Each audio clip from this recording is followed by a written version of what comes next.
Magandang umaga po, magandang tanghali, magandang hapon, magandang gabi, mga kaantingero-antingera ko dyan. Magandang umaga, magandang umaga po. So, sana nasa mabuting kayong kalagayan. At again, sana maganda ang New Year ninyo. Sa video po na ito, ang pag-uusapan po natin or ang isi-share ko sa inyo ay kung papaano i-keep yung treasure natin or yung kasaganaan ng buhay natin or yung swerte. So, unang-una po, sana huwag makakalimot na magdasal sa mahal na Diyos at siya po lagi ang ating uunahin. At ito pong pagpapractice natin na ito or paggagawa natin ng mga ritual na ito, ng mga swerte-swerte or anuman, ito ay ating additional lamang sa ating pangkabuhayan. So, ang ano po na ito, again, ang video po na ito, kung ito ay hindi para sa inyo, please skip. But kung ito po ay para sa inyo, ay huwag na tayong magsayang ng panahon. So, ang una pong kakailanganin natin ay yung buto ng avocado. Pinatuyo ko na po. So, meron po ako dito. Pinatuyo na siya. Tayong-tuyo na siya. Tapos, rose po. Kung wala po kayong rose na makikita, kahit ano pong bulaklak, pwede na yun. Basta medyo patuyuin po lamang. Hindi nangangahulugan na talagang tuyong-tuyo. Basta ano na po siya, ready na siya na ilagay sa container. Tapos po, lalagyan ko po siya ng ginawa ko ng mix. So, kasi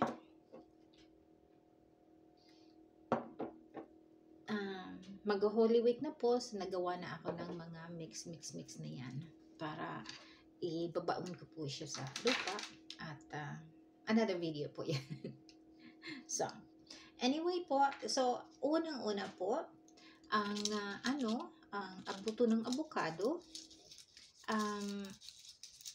inano natin, pinatuyo, at yung balat po, yung balat ng avocado, yung ganon, yung pong nagpoprotekta sa buto ng avocado, ito po ang kailangan natin. So, lagay siya dyan. So, kasi papakita ko po sa inyo kung bakit. So, ayan. So, yan po yung labas. Ito po yung loob. So, makikita po ninyo na yung may mga vein siya. So, tingnan po. So, yung mga vein na yan, importante po yan sa ano natin na ito, sa ritual na ito. Kasi, kung baga sa siya yung parang utak siya. So, kasi yun ang nagsisimbolize na parang utak siya, di ba? So, may dalawa po ako. Kakailanganin ko lamang ay isa kasi ito lamang kailangan ko. So, ganyan po. So, kung hindi po ninyo magagawa na buo na yung parang ganito, na kung piraso man po yun or yung durug-durug na, okay lang po yun. Huwag kayong mag-alala. Kasi kung yun lang po talaga ang naandyan na kailanganin. Available. Tapos po, petals po ng bulaklak. So, ito po, rose. So, isa lang po ang kakailanganin ko. So, nasa sa inyo po yung kung kakailanganin ninyo ay marami. Pero nasa sa inyo po yun, ha?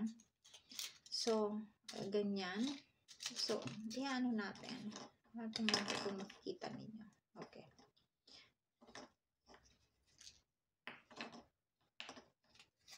So, ang container ko po palang ito ay ito yung balat ng avocado na pinatuyo ko. So, kasi gustong-gusto ko siyang gagawin sa mga gano'n na mga ritual. So, ilalagay ko po siya dyan. Ganyan.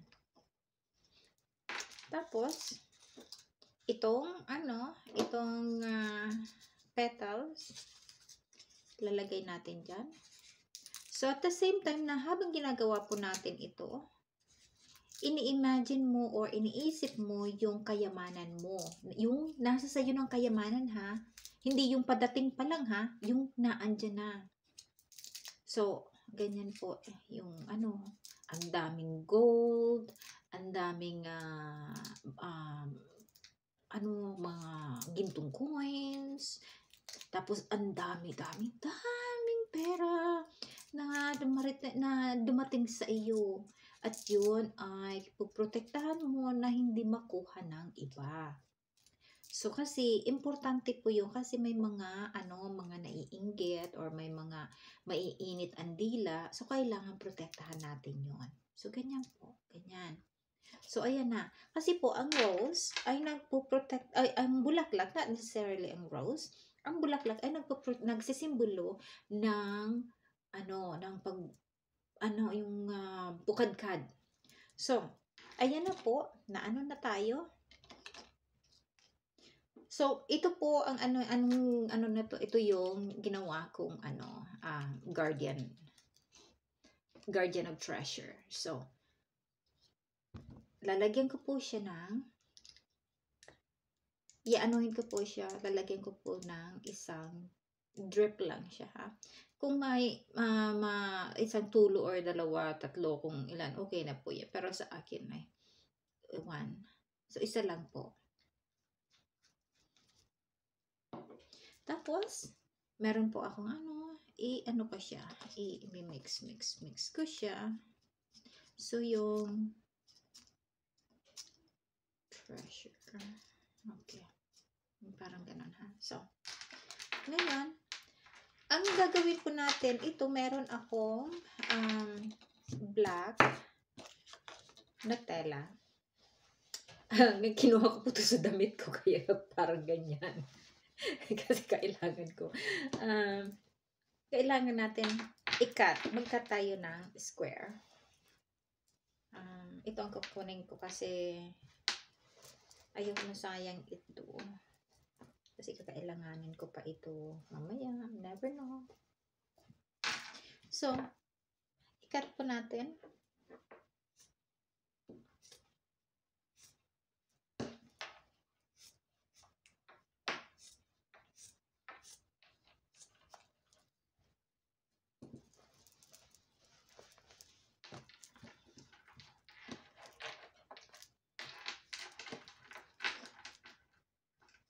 Kung kayo po yung ano, gusto ninyong perfecto, go ahead po.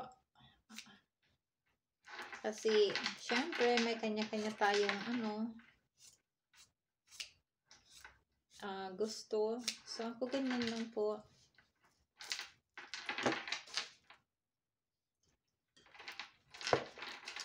So, ayan na po.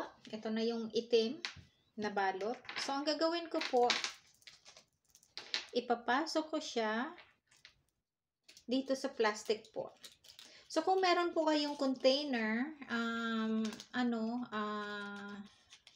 glass jar po, ilagay po. Pero sa akin kasi ayaw kong maano siya masira. So, ilalagay ko ng ganito para protected siya. So, ilalagay ko po na ganyan, ha? So, ang ano man pong babalot ninyo, huwag ninyong ibabalot na papalayo sa inyo. Laging ano sa inyo, ha? Laging punta sa inyo. Kasi, yung grasya gusto ninyo na papunta sa inyo.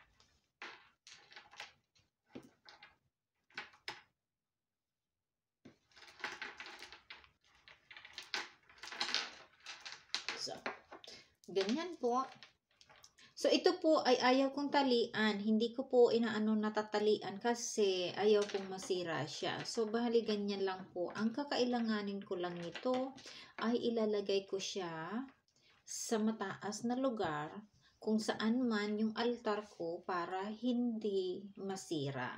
So, anyway po, ito lamang po ang ano ko ngayon, ang video na para sa inyo. Sana makakaroon ito ng kaunting dulot na maganda.